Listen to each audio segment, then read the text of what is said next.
ഈ വരുന്ന ലോക്സഭാ തിരഞ്ഞെടുപ്പിൽ ഒരു സംശയവും വേണ്ട, പൊരിഞ്ഞ പോരാട്ടം നടക്കുന്ന മണ്ഡലം തൃശൂർ തന്നെ. മാസങ്ങൾക്ക് മുമ്പ് തന്നെ ബി.ജെ.പി. സ്ഥാനാർത്ഥിയായി സുരേഷ് ഗോപി തീരുമാനിക്കപ്പെട്ടു കഴിഞ്ഞിരുന്നു. ഔദ്യോഗിക സ്ഥാനാർത്ഥി പ്രഖ്യാപനം മാത്രമാണ് ഇനി വരാനുള്ളത്. ഈ മാസം ആദ്യം പ്രധാനമന്ത്രി തൃശൂരിലെ സ്ത്രീശക്തി സമ്മേളനത്തിൽ പങ്കെടുക്കാൻ എത്തിയതും സുരേഷ് ഗോപിയെ ഒപ്പം കൂട്ടി റോഡ് ഷോ നടത്തിയതുമെല്ലാം യഥാർത്ഥത്തിൽ സുരേഷ് ഗോപിക്ക് വേണ്ടിയുള്ള ഇലക്ഷൻ പ്രചാരണത്തിന്റെ തുടക്കം തന്നെയായിരുന്നു. പിന്നീടാണ് ഇക്കഴിഞ്ഞ ദിവസം സുരേഷ് ഗോപിയുടെ മകളുടെ വിവാഹത്തിനായി പ്രധാനമന്ത്രി വീണ്ടും എത്തിയത്. കേരളത്തിൽ ഇത് ആദ്യമായാണ് ഒരു സെലിബ്രിറ്റിയുടെ മകളുടെ വിവാഹത്തിൽ പങ്കെടുക്കാൻ പ്രധാനമന്ത്രി എത്തുന്നത്. വിവാഹത്തിൽ പങ്കെടുക്കുക മാത്രമായിരുന്നില്ല, ആ കുടുംബത്തിലെ ഒരു കാരണവരെ പോലെ നിന്ന് വധുവിന്റെ കൈ വരന്റെ കയ്യിൽ പിടിപ്പിച്ച് വരണമാല്യം എടുത്തുകൊടുത്ത് പ്രധാനമന്ത്രി ആ വിവാഹം നടത്തിക്കൊടുത്തു എന്ന് പറയുന്നതാവും ശരി. ഇതിലൂടെ വലിയൊരു സന്ദേശമാണ് നരേന്ദ്രമോദി തൃശൂരിലെ വോട്ടർമാർക്ക് നൽകിയിരിക്കുന്നത്. കേരളത്തിൽ നരേന്ദ്രമോദിയുടെ ഏറ്റവും പ്രിയപ്പെട്ട വ്യക്തി ആര് എന്ന ചോദ്യത്തിന് ഇനി രണ്ടുത്തരമില്ല, സുരേഷ് ഗോപി എന്ന ഒരൊറ്റ ഉത്തരം മാത്രം. തൃശൂരിൽ നിന്ന് സുരേഷ് ഗോപി വിജയിച്ചാൽ തൃശൂരിന് ലഭിക്കുക വെറും ഒരു MP മാത്രമായിരിക്കില്ല, ഒരു കേന്ദ്രമന്ത്രി തന്നെ ആയിരിക്കും എന്ന കാര്യത്തിൽ ആർക്കും ഒരു സംശയത്തിനും ഇനി ഇടയുണ്ടാവില്ല. അതുകൊണ്ട് തന്നെ ഇത്തവണ തൃശൂരിലെ വോട്ടർമാരെ സംബന്ധിച്ചിടത്തോളം ആദ്യം ഉയരുന്ന ചോദ്യം, നിങ്ങൾക്കൊരു കേന്ദ്രമന്ത്രിയെ വേണോ അതോ ഒരു സാധാരണ പ്രതിപക്ഷ MP മതിയോ എന്നതായിരിക്കും. ഈ ചോദ്യത്തിന്റെ ഉത്തരമായിരിക്കും ഇലക്ഷൻ ഫലം. പക്ഷേ ഇത് കേരളമാണ്. കഴിഞ്ഞ നിയമസഭാ തിരഞ്ഞെടുപ്പിൽ ഈ ശ്രീധരനെ പോലും തോൽപ്പിച്ചവരാണ് ഇവിടുത്തെ വോട്ടർമാർ. മാത്രവുമല്ല, താരപ്രൗഢിയോ ജനസമ്മതിയോ ജീവകാരുണ്യ പ്രവർത്തനങ്ങളോ അതുമല്ലെങ്കിൽ നല്ല മനുഷ്യൻ എന്ന വിശേഷണമോ ഒന്നും വോട്ടായി മാറണമെന്നില്ല. അനുഭവങ്ങൾ ധാരാളം നമ്മുടെ മുമ്പിലുണ്ട്. എങ്കിലും ഒരു മറുവാദമുള്ളത് ഇത് സുരേഷ് ഗോപിയാണ് എന്നതാണ്. കാരണം സുരേഷ് ഗോപി നേരത്തെ പറഞ്ഞ വിശേഷണങ്ങൾക്കൊക്കെ അപ്പുറത്താണ്, വേറെ ഒരു ലെവൽ എന്ന് വേണമെങ്കിൽ പറയാം. കഴിഞ്ഞ ലോക്സഭാ തിരഞ്ഞെടുപ്പിൽ കോൺഗ്രസ് സ്ഥാനാർത്ഥിയായ TN പ്രതാപൻ 4,15,089 വോട്ടിന് വിജയിച്ച മണ്ഡലമാണിത്. വോട്ടർമാരെ കയ്യിലെടുക്കാൻ പ്രതാപനോളം കഴിവും തന്ത്രവും കേരളത്തിൽ ഒരുപക്ഷെ മറ്റൊരു സ്ഥാനാർത്ഥിക്കും ഉണ്ടാവില്ല.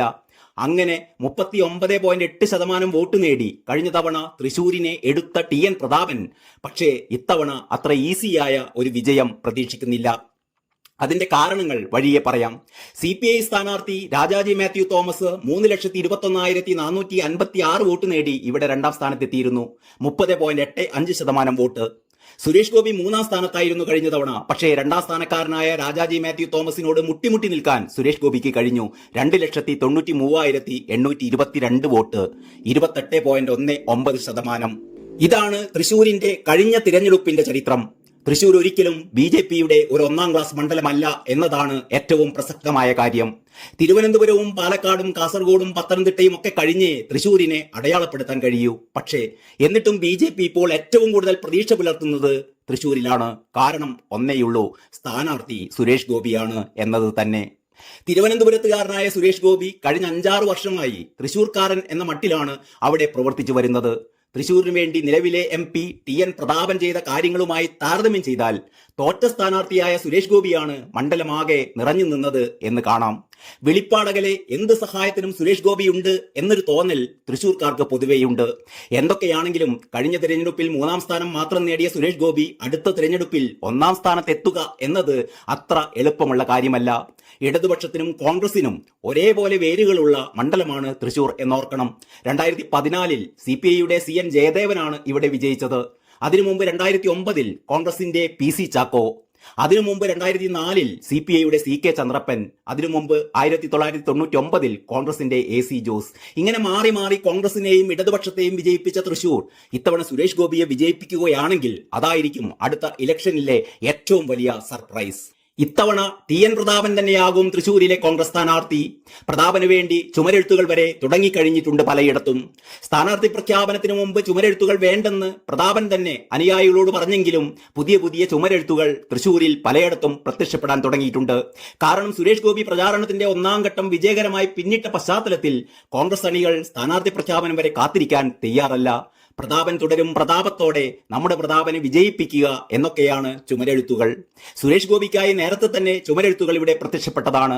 സുരേഷ് ഗോപിയെ വിജയിപ്പിക്കുക എന്ന സ്റ്റിക്കറുമായി ഒട്ടേറെ ഓട്ടോറിക്ഷകളും നഗരത്തിൽ ഓടുന്നുണ്ട്. ഇതിന്റെയൊക്കെ തുടർച്ചയെന്നോണം കഴിഞ്ഞ ദിവസം ഇടതുപക്ഷ സ്ഥാനാർത്ഥിയാവാൻ സാധ്യതയുള്ള CPI നേതാവ് VS സുനിൽകുമാറിനായും സമൂഹ മാധ്യമങ്ങളിൽ പ്രചാരണം ആരംഭിച്ചു കഴിഞ്ഞു. തൃശൂരിലെ വിദ്യാർത്ഥികൾ എന്ന പേരിലാണ് പോസ്റ്റർ പ്രചാരണം.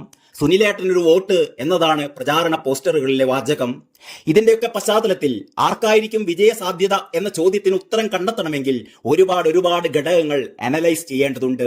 ഒരു കാര്യം ഉറപ്പിച്ചു പറയാം, കോൺഗ്രസിനും ഇടതുപക്ഷത്തിനും അത്ര സുഖകരമല്ല കാര്യങ്ങൾ. എണ്ണി പറയുകയാണെങ്കിൽ കരുവന്നൂരിലെ ബാങ്ക് കൊള്ള, തൃശൂരിലെ യുവാക്കളായ വോട്ടർമാരുടെയും സ്ത്രീ വോട്ടർമാരുടെയും മാറിയ മനസ്സ്, ക്രിസ്ത്യൻ വോട്ടർമാർക്ക് BJPയോടുള്ള മനോഭാവം, നിഷ്പക്ഷ വോട്ടർമാർക്ക് സുരേഷ് ഗോപിയിലുള്ള പ്രതീക്ഷ, രാമക്ഷേത്രം തുറക്കുന്നതോടെ ഹൈന്ദവ വോട്ടർമാരുടെ മനസ്സിൽ ഉണ്ടായേക്കാവുന്ന മാറ്റം, എല്ലാറ്റിലും ഉപരി മോദിയുടെ ഗ്യാരണ്ടി. സുരേഷ് ഗോപിക്ക് ജയിക്കാൻ 60,000 വോട്ടുകൾ ഷിഫ്റ്റ് ചെയ്താൽ മതിയെന്നും അതിന് ഈ അനുകൂല ഘടകങ്ങൾ ധാരാളമാണെന്നും ലളിതമായി കണക്ക് കൂട്ടേണ്ട.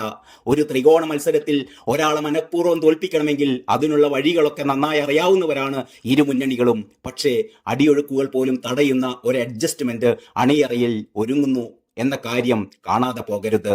ഓരോന്നും സൂക്ഷ്മമായി നമുക്ക് വിശകലനം ചെയ്യാം അടുത്ത വീഡിയോയിൽ. Political desk, Kalakaumudi.